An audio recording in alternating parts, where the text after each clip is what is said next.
대한민국의 역사적 정통성이라는 주제로 아까 소개 말씀드린 정경인 교수께서 20분 동안 요약해서 발표해 주시겠습니다. 제가 오늘 총괄 발제를 맡은 정경인입니다. 귀한 시간 내주셔서 와주셔서 감사합니다. 이번에 이제 이 현 정부가 헌법을 개정하려 한다는 것은 널리 알려져 있는데요. 역사교과서를 개정하려 한다는 것은 잘 알려져 있지 않습니다. 그런데 현 정부가 벌써 역사교과서 시안을 내서요. 제3차 공청회까지 마친 상태입니다. 그리고 올해 상반기 중에 역사교과서가 확정될 예정입니다. 그래서 제가 이제 판단하기로는 역사교과서에서 제일 크게 문제가 되는 것은 대한민국의 정통성을 정면으로 부정한다는 것입니다. 그리고 나아가서는 정체성까지 바꾸려 한다는 게 제 생각입니다. 그래서 이것을 이제 오늘 그 주제인 그 대한민국의 그 역사적 정통성으로 잡고 역사교과서의 현 정부의 시안이 문제가 무엇인지를 곁들여서 간략하게 말씀드리도록 하겠습니다. 근데 이제 제가 그 드린 발표문의 내용하고 이 파워포인트의 내용은 좀 다르고요. 이거는 제가 총괄 발제니만큼 이미 다 아시는 내용으로 개발적으로 좀 만들었습니다. 우선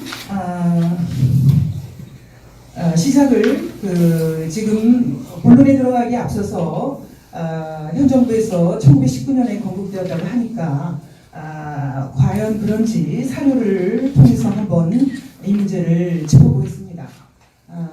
1937년에 태평양 전쟁이 일어나는데 일본이 이 많은 나라들을 다 대상으로 해서 전쟁을 벌입니다. 그래서 이제 이름이 태평양 전쟁인 것이죠.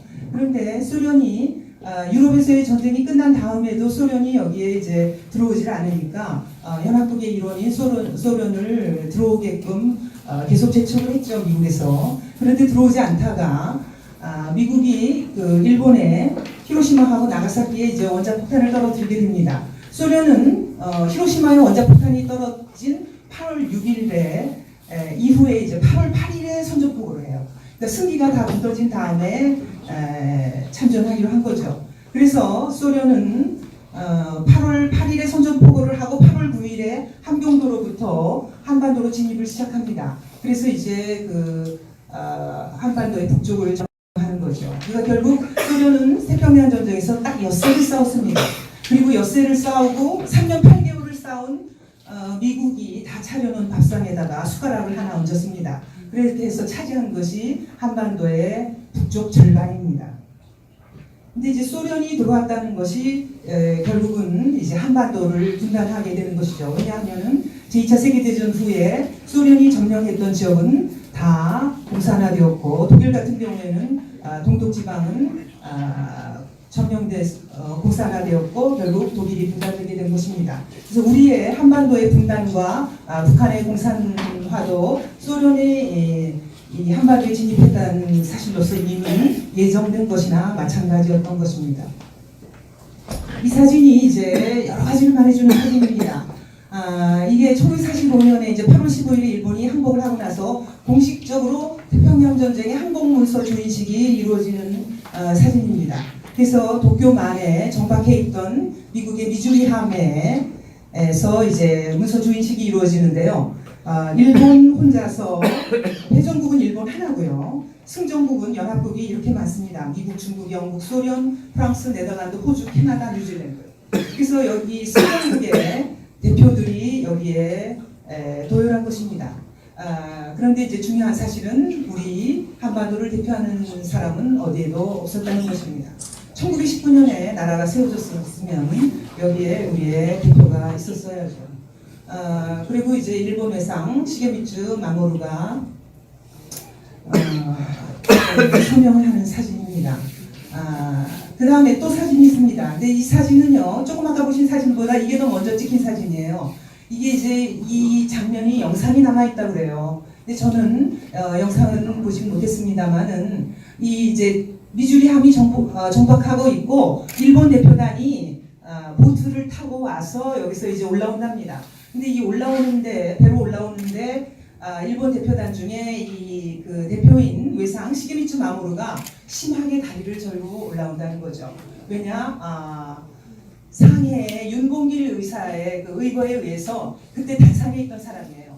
그래서 이제 이 한쪽 다리가 날아간 거죠. 그래서 이 한쪽 다리가 의족을 하고 있었다는 겁니다. 그래서 이제 이 사진은 여러 가지를 의미하는데 그래서 결국 1919년에 우리 상해 임시정부가 국제적인 승인을 받지 못했다라는 사실. 그다음 그렇다고 해서 이제 우리가 해방을 위해서 아무것도 한 일이 없는 것은 아니다. 우리 선열들이 독립을 위해서 많은 노력을 했다라는 것을 보여주는 사진이기도 합니다.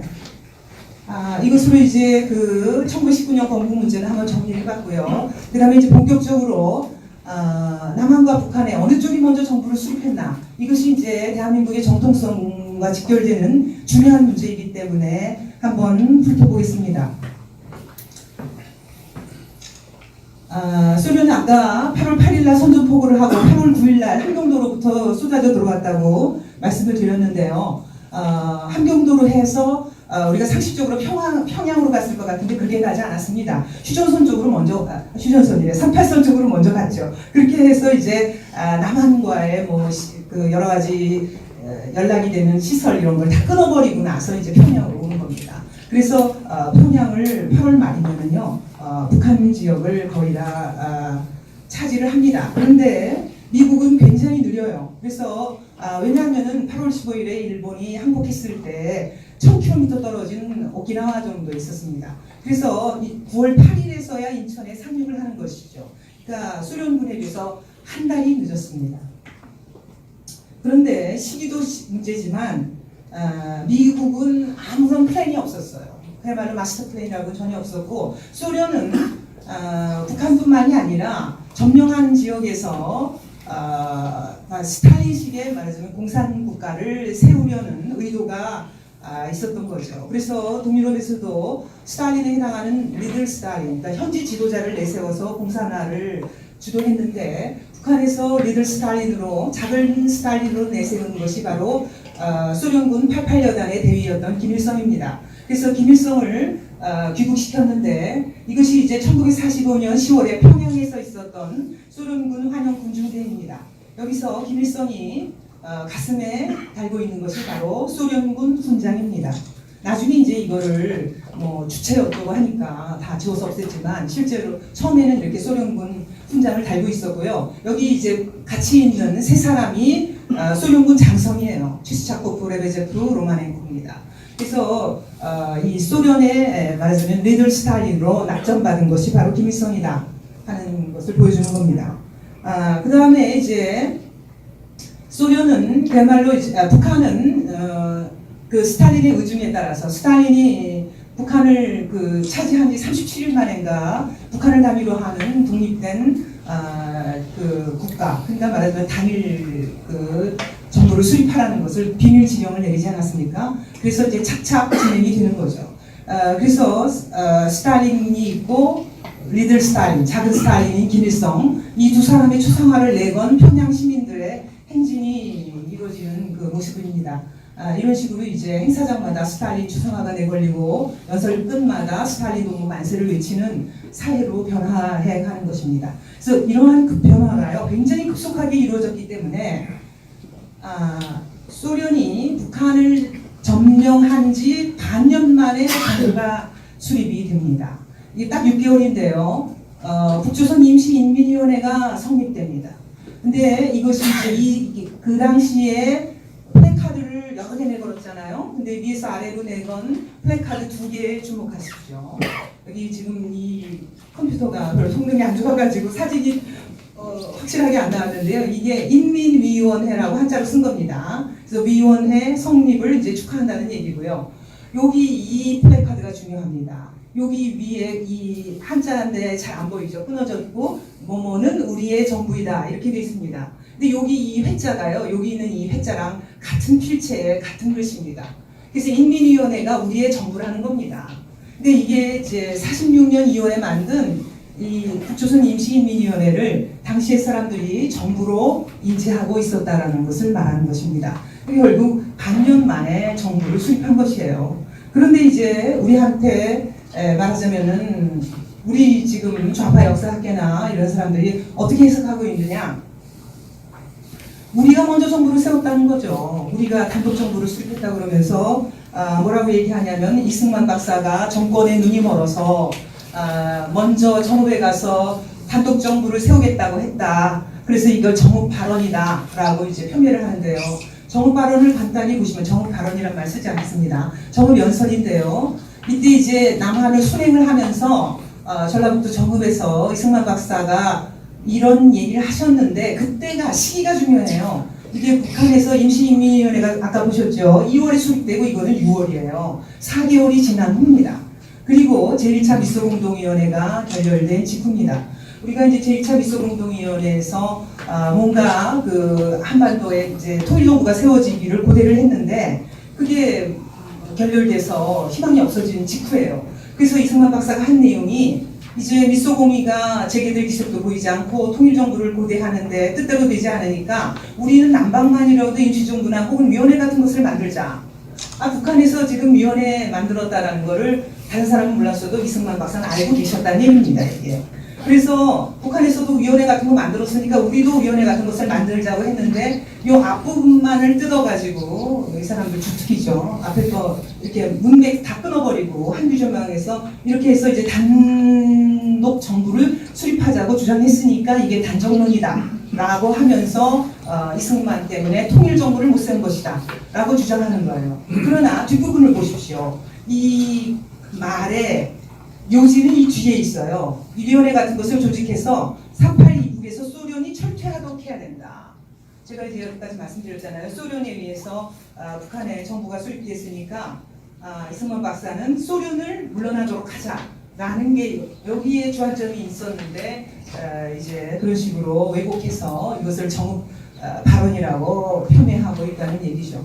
그래서 이제 정부가 세워진 것은 먼저 정부를 세운 쪽은 다였다라는 말씀을 드리고요.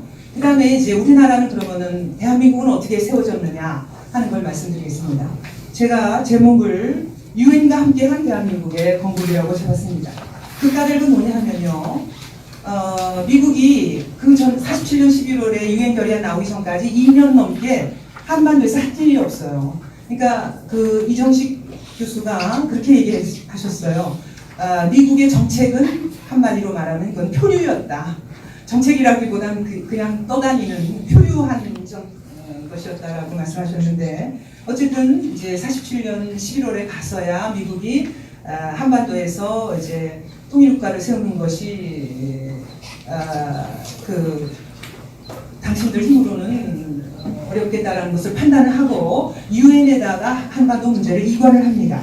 그래서 이제 유엔에서 나온 그 유엔 총회 결의안이라는 것이 남북한 전 지역에서 인구 비례에 의해서 선거를 해서 이제 통일 정부를 수립하라 하는 것이었습니다. 그래서 그 유엔 결의에 따라서 48년 1월에는 유엔 한국위원단이 이제 들어오게 되죠. 그런데 한국위원단이 북한으로 들어가려고 했는데 북한을 점령하고 있던 소련군이 들어오지 못하게 합니다. 그래서 이제 우리가 들어갈 수가 없었던 거죠. 그래서 그 대표단이 유엔에다 질의를 해요. 북한에 들어갈 수가 없다. 그러니 어떻게 하면 좋겠느냐. 소련군이 막아서 못 들어간다 하니까 그러면 남한에서만이라도 총선거를 실시해라. 이렇게 돼서 이제 남한에서 총선거를 하게 되는 겁니다. 그것이 이제 날짜가 5월 10일로 잡혔죠. 그래서 이제 우리 민족 최초의 총선거인 50총선거를 하게 되는 겁니다. 그런데 이 50총선거는 좌익이 전국에서 방해 공작을 펴요. 왜냐하면 이제 그 전에 북한으로 그 관속에서 들어와서 숨어서 월북한 박헌영이가 지시를 내려요. 그래서 이제 50총선거를 무슨 일이 있어도 이제 하지 못하게 방해해라 이렇게 되는 거죠. 그래서 50총선거를 방해하는 좌익의 공작이 진행이 됩니다. 그래서 이제 뭐 여기서 보시면은 뭐 수도 경찰청장을 암살하려는 그런 시도도 있었고요. 좌익의 50총선거 방해 중에 가장 컸던 것이 뭡니까? 제주 사상 사건입니다. 제주 여러 가지 지정학적 요인 이런 것으로 인해서 제주에서 그러니까 50총선거를 방해하려는 그것이 이제 가장 컸던 것이죠. 그런데 지금 우리 교과서 이번에 나온 역사 교과서 시안은 이 4.3을 굉장히 부각시키고 있어요. 그러면서 소주제로 새로 만들었어요. 그래가지고 전에 없던 통일정부 수립을 위한 노력이다 라는 항목을 만들어가지고 거기에 제주 4.3 사건을 집어넣었어요. 그런데 제주 4.3 사건은 정부를 수립하려는 노력이 아니고요.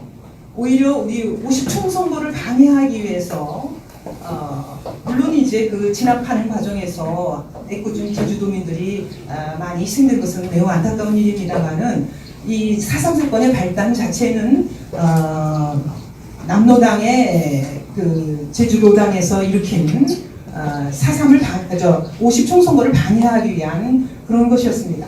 그러니까 그렇기 때문에 제주 4.3 사건은 이 통일정부 수립을 위한 노력이 아니고 대한민국 수립을 방해한 사건인데 방해한 사건을 역사교과서 시안에서 굉장히 강조해서 이제 취급하고 있는 것입니다.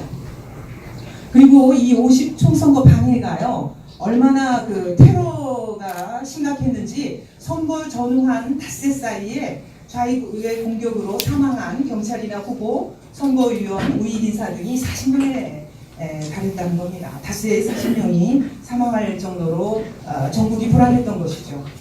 그러나 그럼에도 불구하고 50총 선거는 순조롭게 진행이 됐습니다. 그래서 이제 이게 50총 선거를 치르는 장면입니다. 이런 장면들이 있고요. 여기서 보시면요,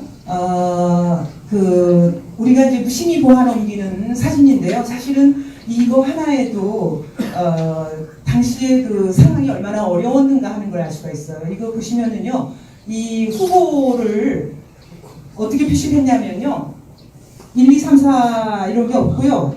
짝대기 2개, 3개, 4개, 5개 이렇게 긋고요. 그 다음에 여기 6번째 후보는 위에 5개, 아래 하나. 7번째 후보는 위에 5개, 아래 2개 긋습니다. 왜 그랬겠습니까? 당시 국민의 80% 정도가 문맹이었습니다.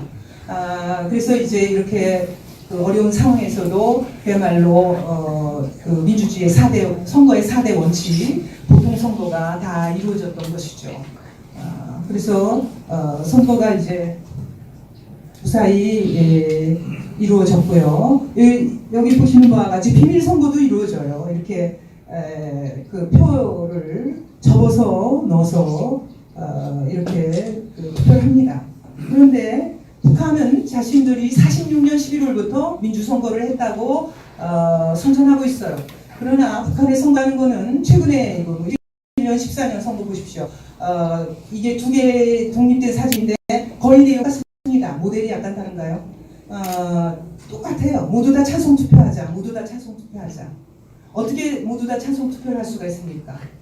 우리의 후보, 우리 짝대기 선거를 해서 아랍의 숫자를 모르는 국민들을 데리고도 우리는 후보를 10명 가까이 놓고 그 중에서 한 사람 골라서 투표를 했는데 어떻게 모두 다 찬성 투표를 합니까? 공산당이 정해준 후보 한 명이기 때문에 그 한 명에 대해서 찬성이냐 반대냐 투표를 하는 거죠. 그리고 투표도 이 선거장 안으로 가면 그나마 그 한 명인 후보에 대해서 찬성하는 사람은 100함, 하는 사람 흑함에, 검정색 함에 이렇게 돼 있는 거죠. 비밀 선거하고는 거리가 멉니다. 그러니까 이런 식의 선거를 하고도 여태까지 자기네들은 민주 선거를 하고 있다고 자랑을 하는 것이죠. 그래서 우리의 50총 선거라는 건요, 좌익이 아무리 방해를 했어도 순조롭게 진행이 돼서요, 등록률하고 투표율 둘 다 굉장히 높았습니다. 지금의 투표율의 2배, 경우에 따라서 3배 정도를 상회하는 거고요. 그래서 유엔 위원단이 어떤 보고서를 냈는가 하면은 이번 선거가 유권자의 자유의사가 정확히 표현된 선거다라고 보고서를 냈습니다. 결국 이 여러 가지가 보여주는 것은 뭐냐면 대한민국 수립에 대한 국민의 지지는 거국적인 선거였던 것입니다. 거국적인 것이었던 것입니다. 그 다음에 50총 선거는요, 이거 잘 알려져 있지 않은 사실인데요. 이미 재헌국회의원 선거법을 통해서 친일 경력자에게는 선거권과 피선거권 주지 않았습니다. 그래서 우리의 그 첫 선거인 50총 선거는 친일파를 배제한 그런 선거였던 것입니다.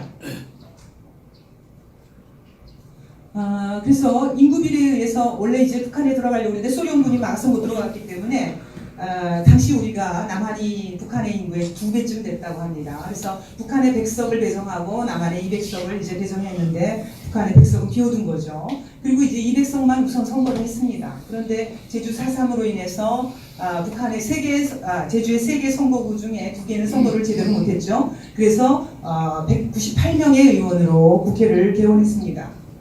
그리고 이게 이제 국회 5월 31일에 국회를 개원했고요. 임시의장으로 이승만 박사가 선출이 되었습니다. 그리고 이 국회에서 재헌국회에서 헌법을 제정했죠. 여기에 나오는 게 이제 그때 제정된 헌법이고 그 헌법을 7월 17일에 공포를 했습니다. 그리고 7월 20일에요. 국회의원 중에 196명이 모여서 대통령을 선출했어요. 그 196명 중에 이승만 박사가 180표, 김구 선생이 13표를 받았습니다. 그래서 180표라는 압도적인 다수의 표로 이승만 박사가 대한민국 초대 대통령에 선출이 돼서 24일에 취임식을 했습니다. 그리고 이제 대통령에 당선되시면서 조각을 했어요. 그래서 이제 초대 내각을 짰는데 한간에서 우리의 그 이승만 박사의 초대 정부가 무슨 친일 내각이라는 등 음해가 많이 되고 있는데요. 이게 이제 연세대 유석춘 교수가 이거 밝혀낸 겁니다.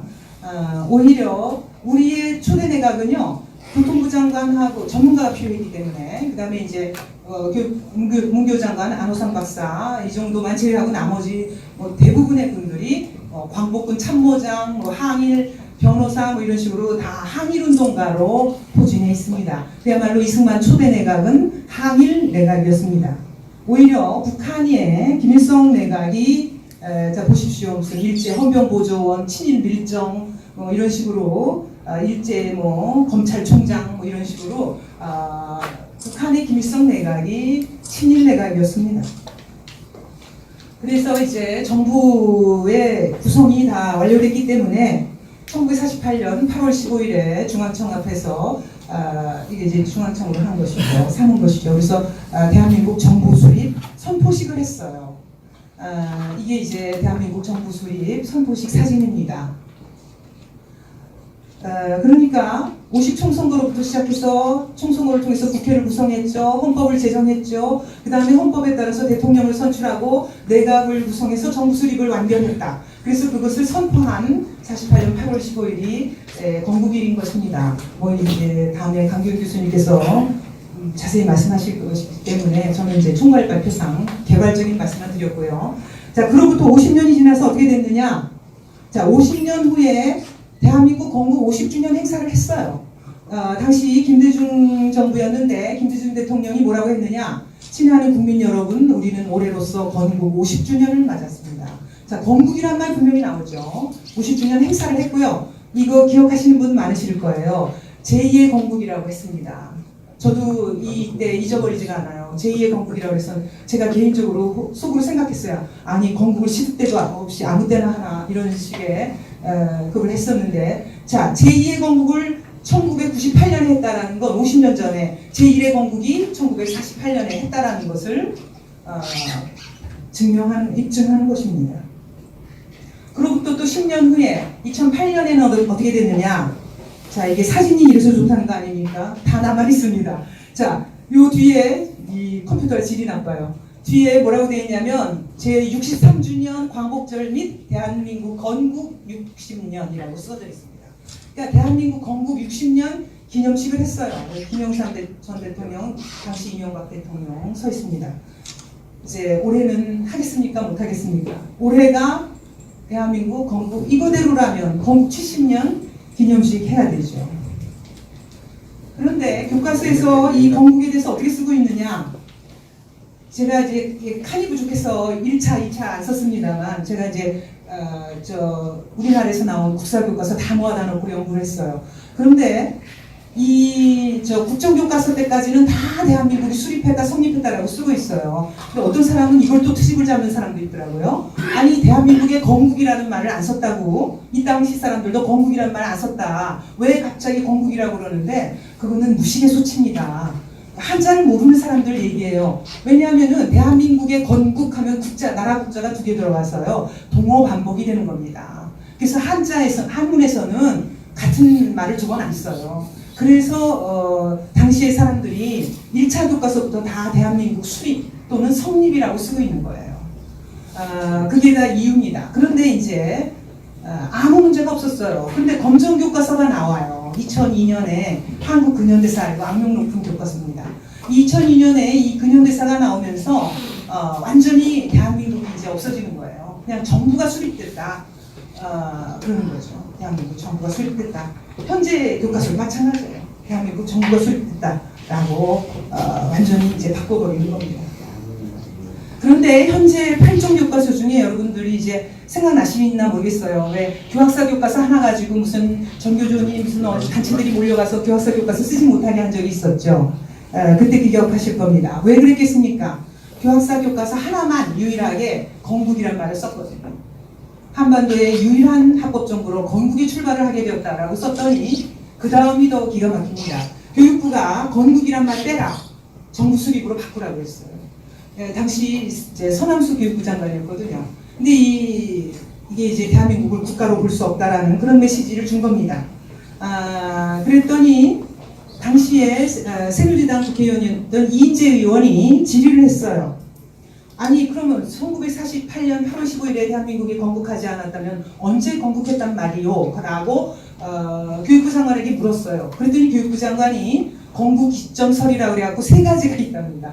우리 개인도 생일이 하나인데 대한민국의 생일이 세 개예요. 그래서 건국 기점설이라는 이런 황당한 걸 내놨는데요.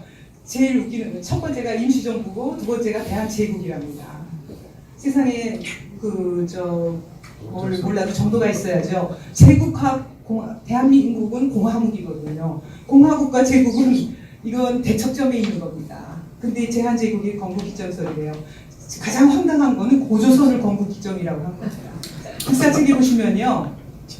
고려는 왕건이 건국했다고 돼 있고 이성계가 조선을 건국했다고 돼 있는데 그 다음에 그럼 대한민국을 우리가 그 왕건과 이성계의 조상으로 올라가야 될 판이에요. 그랬더니 조갑재 대표가 뭐라 그랬냐면 기자생활 44년간 대한민국 공무원으로부터 들어본 최악의 망언이다 라고 꼬집었어요.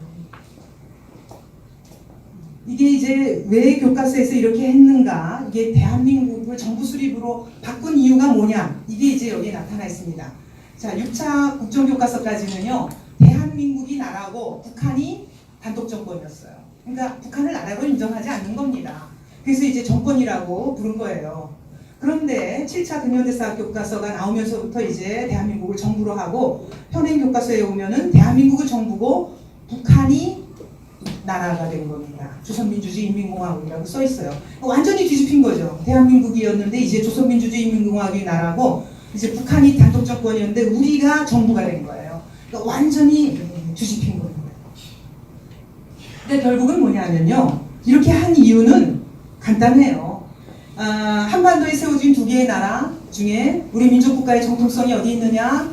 북한에 있다고 보는 겁니다. 쉽게 말하면. 지금 현재 정부에서 만들어낸 시안이에요. 이 시안도 마찬가지입니다. 이번 1월에 나온 시안이 대한민국 정부로 만들어 놓고요. 지금 정부는 19년에 건국했다는 거 아닙니까? 그러니까 이제 정부로 만들어 놓고 대한민국 정부 수립, 북한 정권 수립 이렇게 이제 나란히 써놨는데 이것도 지금 아까 제가 말씀드린 것처럼 대한민국 정부 수립이 먼저 나오고 북한이 나오는 건 뭐냐면은 이제 우리가 이제 이승만 박사가 정읍 발언으로 단정 먼저 수립했다. 그래서 북한이 나중에 어쩔 수 없이 정권 수립했다라는 식으로 이제 쓰려고 이렇게 하는 겁니다. 그 다음에 이제 그 유엔의 대한민국 승인 이 문제를 짚어보겠습니다. 흔히들 이게 이제 잘 여기저기 나타나지 않기 때문에 이 유엔의 대한민국 승인이라는 게 굉장히 중요한 건데 그 의미를 간과하고 있습니다. 그래서 이제 제가 그거에 대해서 좀 말씀을 드리겠습니다. 이게 유엔 나라를 세우는데 우리가 뭐 흔히 세 가지 조건이 있다고 그러죠. 영토, 주권, 국민이 있다고 그러는데 사실 그 네 번째 요소가 있습니다. 국제사회의 승인을 받아야 됩니다. 뭐 일부 사람들이 모여서 자기가 이게 우리가 나라를 세웠다고 해서 그거에 나라로 인정받을 수가 없어요. 이 국제사회 승인이 얼마나 중요한가 하는 것이 이승만 대통령이 메가더 장군의 초청을 받아서 일본을 방문했던 거 이게 사진인데요. 48년 10월 20일입니다. 그러면은 우리가 나라를 세우고 나서도 2달이 지난 뒤에요. 근데도 불구하고 이 당시에 태극기가 개항되지 않았다는 거죠. 왜? 우리가 아직 국제사회의 승인을 받지 못했습니다. 그만큼 국제사회의 승인이 중요하다는 걸 알려주는 겁니다. 그래서 이승만 대통령은요, 이걸 누구보다도 잘 알고 계셨어요. 왜냐하면은 일제 시기에 그 대한민국 임시정부 승인을 받기 위해서 미국 국무부를 계속 들락날락하셨던 분이거든요. 그래서 물론 이제 승인을 못 받았지만, 그래서 대통령의 취임을 하자마자 8월 15일에 정부 수립 선포식 하기 전에 그 사이에 대통령 취임해서 제일 먼저 한 일이 유엔에 우리 대표단을 파견하는 것이었어요. 그래서 유엔의 대표단을 파견해서 이게 진짜 장면 박사가 단장이고요. 조병옥, 모윤수, 김한란 이렇게 다 있습니다. 그래서 이제 여기 정일영 박사 등등 해서 대표단을 꾸려가지고요. 이 대표단으로 하여금 파리에서 열리는 제3차 유엔 총회에 가서 빨리 대한민국의 승인을 받아라. 이승만 박사 자신이 프린스턴 대학교 국제정치학 박사님입니다. 그래서 이제 국제적 승인이 얼마나 중요한가 하는 거를 누구보다도 잘 알고 있네. 미리미리 떠나야 됐던 거죠. 당시 지금과 같은 무슨 아시아나나 아시아나 같은 국적기가 있는 것도 아니고 뭐 배 타고 기차 타고 멀리 가야 되기 때문에 저렇게 한 겁니다. 그래서 이제 대표단을 보내고 이게 이제 장면 박사가 대한민국 제1호 여권입니다. 그래서 이제 받아간 거고요. 그런데 승인이 쉽지 않았어요. 왜냐하면은 소련이 그걸 결사적으로 막고 나선 거예요. 그래서 이제 소련 대표가 비신스키라는 그 유명한 학자 출신인데요. 이 사람이 와서 필리버스터링이라 해서 마이크 잡고 몇 시간씩 연설을 해가지고 방해를 하는 거예요. 그래서 이제 방해를 했는데 우리 뭐 대표를 향해서 미 제국주의와 이승만의 개가 앉아있다. 뭐 이런 식으로 막말을 하니까 우리나라 대표였던 조병옥 박사도 지지 않고 비신스키를 향해서 스탈린의 개가 짖고 있다. 뭐 이제 이런 식으로 대응을 했다는 겁니다. 그래서 이게 굉장히 극적인 스토리입니다만은 폐회가 12월 12일이었는데요. 폐회 전날 밤 11시 58분에 가까스로 상정이 돼요. 그날도 비신스키가 방해를 했는데 어쨌든 마지막 날 3시에 표결하기로 해서 마지막 날이니까 이제 사람들이 그때는 이제 크리스마스를 쇠기 위해서 각자 자기 고향으로 돌아가는 나라 대표들도 많았고요. 그랬는데 한 사람 한 사람 어저께 전날 늦게 회의가 끝났기 때문에 그날 못 일어나는 사람들을 막 방마다 두드려서 깨워가지고 표결에 참석시켜서 유엔 총회가 폐회하기 직전에 간신히 이제 표결을 했고요. 48대 6이라는 큰 표차로 대한민국 승인을 얻어냈습니다. 이게 이제 승인된 내용이에요. 그래서 이제 이게 뭐 영어하고 불어로 써져 있는 195호입니다. 유엔 결의안. 여기서 이제 요 맨 끝에 이게 중요한 내용이에요. 근데 이 끝에 중요한 내용이 이게 뭐냐 하면 바로 이겁니다. 이게 And that this is the only such government in Korea라는 내용인데요. 이게 이제 써보면 이렇습니다. 이 내용이에요. The only such government in Korea라 해서 이 빨간 거 보시면 아시지만 한반도 전체에서 유일한 이게 이제 합법적인 정부라는 뜻이거든요. 근데 이거를 이렇게 승인을 받았는데 이 문건을 이제 왜곡하기 시작해요. 교과서가. 그래서 국정교과서까지 아무 문제 없고 한반도에서 유일한 합법정부로서의 정통성을 지닌다고 다 썼는데 금성교과서 이제 근현대사 교과서가 나오기 시작하면서부터 뭐 왜곡을 해가지고 무슨 남한만의 정부가 세워진 것은 통일민족국가의 수립이 실패로 돌아갔다. 뭐 이렇게 하면서 뭐 태어나지 말았어야 하는 나라 뭐 국가로 인정할 수 없다. 뭐 이런 식이죠. 그리고 원래 있지도 않은 한반도 내용 아까 분명히 인코리아라고 보셨죠. 근데 선거가 가능하였던 이런 식으로 있지도 않았던 구절을 집어넣어요. 선거 감시가 가능했던 지역에서 합법적인 정부라는 둥 이런 구절을 집어넣는데 이게 누가 한 거냐? 이게 바로 고 리영희 교수 누군지 아실 거냐? 한양대학교의 전환시대의 논리니 이 책은 이영희 교수가 1991년에 글을 써서 한 거예요. 그래서 이 정부가 코리아의 그래서 그 지역에서의 그와 같은 유일한 정부임을 선언한다고 번역을 한 거예요. 그러니까 있지도 않은 구절을 집어넣었어요. 그래서 이게 이제 그 이후에 뭐 박원순 해서 이제 쭉 줄줄이 이 왜곡의 역사가 또 있어요. 그래서 이런 그 왜곡을 그 전 연합뉴스 편집국장인 서옥식 씨가 몇 년 전에 오역의 제국이라는 책을 냈습니다. 그러니까 오역이라는 게 이제 번역, 틀리하는 거기서 찝었어요. 뭐라고 그랬느냐? 이 리영희 교수의 번역이 좌파 언론이 역사적 사실을 왜곡 오역한 사례다라고 지목했습니다. 근데 이제 확실히 분명하게 명확하게 얘기를 하죠. 좌파 언론이 역사적 사실을 왜곡한 오역 사례. 근데 제가 법학하는 다른 분한테 여쭤봤는데 이게 단순한 오역이 아니라 공문서를 거의 위조 내지는 변조한 수준이랍니다. 그런데 그러면은 지금 현 정부는 이 유엔의 대한민국 승인이라는 거를 그럼 어떻게 했느냐? 아예 빼버렸습니다. 그 얘기는 뭐냐? 이제 유엔 승인이 이게 왜 중요하냐면요. 제가 하나를 건너뛴 것 같은데.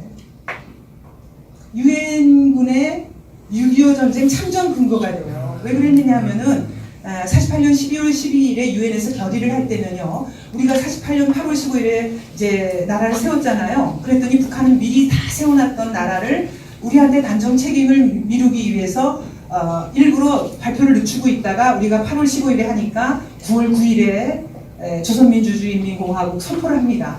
그러니까 아까 48년 12월 12일에 파리에서 유엔에서 결의를 할 때는요 한반도에 2개의 정부가 있다는 걸 알고 있었어요. 그래서 아까 그 내용이 이렇게 나오는 겁니다. The only such government in Korea. 한반도에서 우리 ROK 대한민국만 유일하게 합법적인 정부라는 얘기예요. 이거는 동시에 무슨 뜻이냐면 북한은 불법적인 정부라는 뜻이 됩니다. 그래서 이로부터 1년 반 후에 6.25 전쟁이 일어납니다.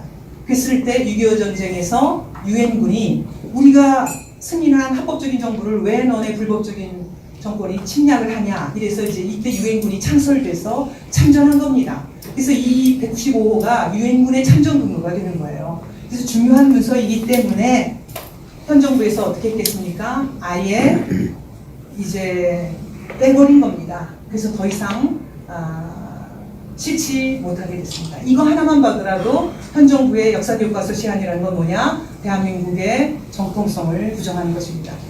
제가 만든 건 아직 반밖에 못했습니다만 제가 저에게 주어진 시간이 그거밖에 없기 때문에 이 정도로 마치기로 하겠습니다. 경청해 주셔서 감사합니다.